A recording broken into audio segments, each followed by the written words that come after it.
Hello friends, good morning. तो आज हम करेंगे exercise 2.4 question number 8 from grade 9 mathematics. तो क्वेश्चन नंबर 8 आप देख सकते हैं क्या लिखा हुआ, factorise each of the following. आपको सिंपल इन्हें फैक्टराइज करना है और ये आपको खुद देख के समझना है कि कौन सी आइडेंटिटी के अकॉर्डिंग ये फैक्टराइज होंगे। यहाँ पे आपको कोई भी फैक्टराइजेशन का मेथड यूज़ नहीं करना है कि फैक्टराइजिंग द मिडिल टर्म और ऐसा कुछ। आपको डायरेक्टली क्या करना है, सिर्फ आइडेंटिटीज़ यूज़ करके और उनको फैक्टराइज करना है। फाइन। तो और आप देख के खुद समझिए कि कौन सी आइडेंटिटी यहाँ पे यूज़ होगी। तो कौन सी यहाँ पे यूज़ होगी, 8a³ + b³। ये क्यूब वाला है ना, तो इसमें या तो a + b होल क्यूब या a³ + b³ या फिर a - b होल क्यूब, ये आपको खुद समझना है। बट यहाँ पे सारे के सारे पॉजिटिव हैं तो यहाँ पे a + b होल क्यूब होगा। यहाँ पे नेगेटिव में है तो a - b होल क्यूब हो सकता है। यहाँ पर भी a - b whole cube, same here and here also. अब यहाँ पे आपको जो मोस्ट इंपॉर्टेंट बात है वो ये कि यहाँ पे ए और बी की वैल्यू आपको फाइंड आउट करनी है। अगर आपने ए और बी की वैल्यू अगर फाइंड आउट कर दी तो आप डायरेक्टली इसको लिख सकते हैं। ठीक है, so let's see. So this is your question. अब इसमें देखिए, आपका ये हो गया a³, ये आपका हो गया b³, ये आपका हुआ 3a² b और ये हुआ 3ab², क्योंकि आइडेंटिटी क्या होती है, a + b whole cube = a³ + b³ + 3ab bracket a + b। यहाँ पे इन ब्रैकेट को जब हम ओपन करते हैं तो क्या हो जाता है, a³ + b³ + 3a² b + 3ab²। तो इसी से हम इसको जब कंपेयर करेंगे तो ये सारे हम कंपेयर करके निकाल सकते हैं। ठीक है, अब इसमें आपका जो a³ है वो है आपका 8a³, मतलब a क्या हो जाएगा आपका 2√2a।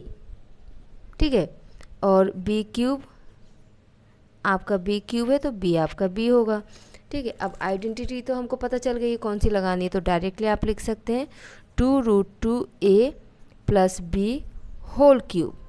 और फिर क्योंकि उन्होंने फैक्टराइज करने को बोला है इसलिए हमें इसको एक्सपैंड करके लिखना पड़ेगा। ठीक है,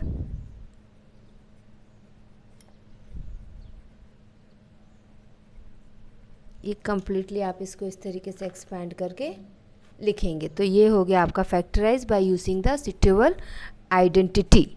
फाइन, नेक्स्ट वाला देखते हैं।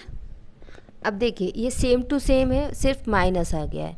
तो डायरेक्टली a और b की वैल्यू तो आप ऑलरेडी निकाल चुके हो, तो आप डायरेक्टली क्या लिख दोगे, 2√2a - b होल क्यूब। और फिर इसको एक्सपैंड करके लिखोगे, मीन्स क्योंकि उन्होंने बोला ना फैक्टराइज करना है तो हमें इसको कम्प्लीटली ऐसे आंसर देना होगा।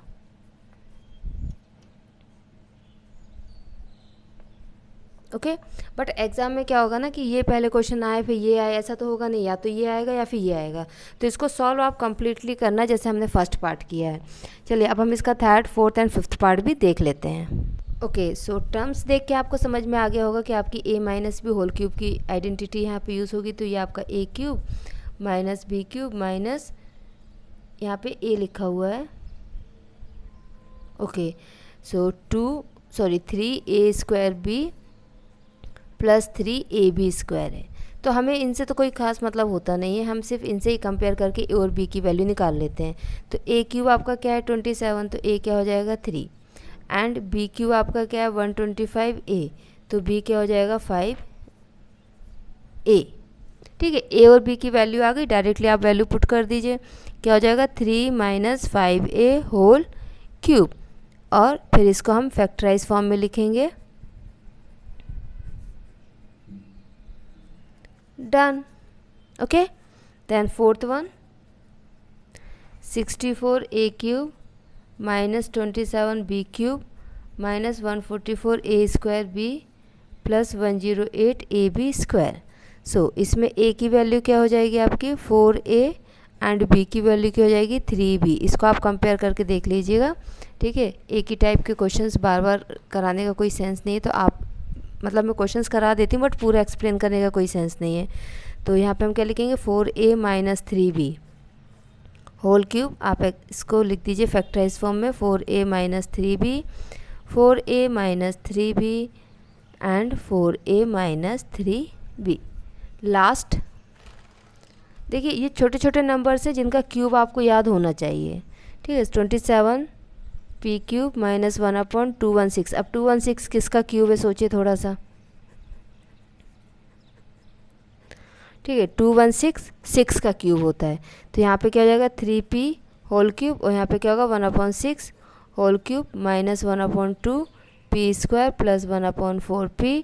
डायरेक्टली लिखेंगे 3p minus 1/6 whole cube and then 3p minus 1/6, 3p minus 1/6 and 3p minus 1/6। तो ये आपका क्वेश्चन नंबर 8 कंप्लीट होता है। क्वेश्चन नंबर 9 हम नेक्स्ट वीडियो में करेंगे, और तब तक आप पढ़ते रहिए। Thank you so much, bye bye.